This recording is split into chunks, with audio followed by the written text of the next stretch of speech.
distrito na yun, hindi mo alam na meron pala? Yes, Your Nagtanong ka Honor. pa sa mga tao mo?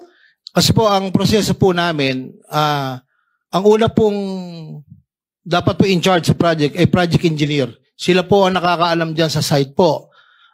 Project engineer, may materials engineer, may project Huwag na tayo inspector. magpapasahan dito ng kwan. You are the district engineer Yes po. of that engineering district. Yes, Your Honor. Ngayon, pipirma ka doon sa papilis para mabayaran yung ghost project na yan.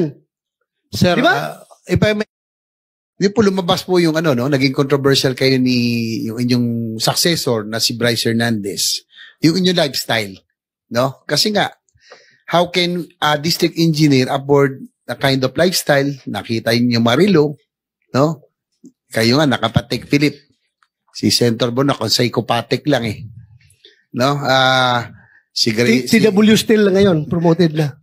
Si Bryce Hernandez, gano'n din po. At ang meron ako, Chair, Mr. Chair, may information tayo. Kaya gusto ko sana makausap si D.E. Bryce Hernandez.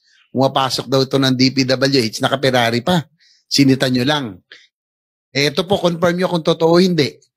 10 a.m. to 2 p.m., 2 p.m. diretso na raw kayo at nagkakasino. Totoo po ba ito? Hindi. ako po, Lalo to si Bryce